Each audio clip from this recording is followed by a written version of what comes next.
In April 2001, a supervisor arrived at the thermal processing room of a food flavors manufacturing facility and started the production run together with a production technician. 1.5 hours later, the supervisor loaded the ingredients into the thermal reactor. He raised the temperature of the reactor to 120 degrees Celsius and maintained it for 15 minutes. When the reactor temperature fell to 70 degrees Celsius, the production technician proceeded to discharge the product from the reactor to the fermenter for storage. After 15 minutes of discharging, the production technician opened the cover of the reactor to inspect the interior and check for leftover products. He saw some leftover salt at the bottom of the reactor and decided to pump the product from the fermenter back to the reactor again in order to drain away the salt residue. This draining process was repeated 2 to 3 times. The production technician and supervisor inspected the interior again, but saw some black residue at the bottom of the reactor. The supervisor carried out the first wash from the outside of the reactor by flushing the interior with hot water, followed by the second wash with cold water. However, the black residue remained. A plant washer was called in and instructed to clean the interior of the reactor, as the black residue would contaminate the next batch of products. When the plant washer arrived at the thermal processing room, he carried out the washing immediately. He first sprayed the interior of the reactor with water using a hydrojet gun. As the residue remained after hydrojetting, the plant washer stretched into the reactor to see if he could brush away the black marks. After a while, he withdrew from the reactor, complaining of a strong smell inside. The production technician handed him a paper mask. The plant washer wore the paper mask and stretched into the reactor again. After a short while, he withdrew and sat at the mouth of the reactor, gesturing that he could not stand the strong smell. Suddenly, he slipped and fell into the reactor. The supervisor looked into the reactor and saw that the plant washer was unconscious. The supervisor then stretched into the reactor to try and rescue the plant washer. He slapped him a few times to try and revive him, but the plant washer did not respond. Shortly after, the supervisor had difficulty breathing and attempted to withdraw himself from the reactor.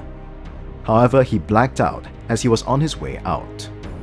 The supervisor was subsequently pulled out of the reactor by the flavor technician and his colleagues. Nobody knew that the plant washer was still unconscious inside the reactor until the production technician alerted them. The flavor technician then stretched into the reactor to rescue him. However, after a few seconds, he withdrew from the reactor because of breathing difficulties and asked for a cartridge respirator. After wearing the respirator, he stretched into the reactor again and pulled out the plant washer with the help of his colleagues. This reactor washing operation resulted in the death of 1 worker and injured 2 others. What went wrong? Reactor not identified as a confined space. Management failed to recognize that reactor inspection involved head entry into a confined space. It was therefore overlooked that confined space entry was a necessary step of the reactor washing operation. Confined space entry procedures not established. Management knew that head entry was often required but did not institute a permit to work system for reactor washing operation. Presence of toxic gases undetected. Management failed to identify that hydrogen sulfide and other sulfide compounds could be generated during product manufacture under abnormally high temperature conditions. No safe work procedures for non-routine work. Only a cleaning checklist for routine work was available. Workers were not given special instructions on how to remove the residual black marks that remained after hydrojetting. Lack of training. The plant washer was not trained for confined space work, and no confined space attendant was appointed to keep watch. No proper breathing apparatus. A paper face mask was worn by the deceased worker instead of an air-purifying respirator. Lessons learned. Risk assessment. Before starting any work in a confined space, always conduct a risk assessment to identify safety and health hazards. Measures to minimize risks should be implemented before starting work. Identification of a confined space. Management should carry out a walkabout together with workplace safety and health professionals to identify, document, and label all confined spaces where workers may be required to enter during the course of their work. Confined Space Entry Permit System. It is important to recognize that confined space entry occurs once a person's head passes through the opening of a confined space. Confined space entry procedures and a permit to work system for entry into a confined space should be developed and implemented for all such situations. Mechanical ventilation. Mechanical ventilation should be used to ensure that the atmosphere within the confined space is safe for entry. Gas testing. Checks on oxygen levels and presence of flammable and toxic gases should be conducted prior to entry and repeated at regular intervals after entry to confirm that the atmosphere remains safe for continued work. Safe work procedures for non-routine work.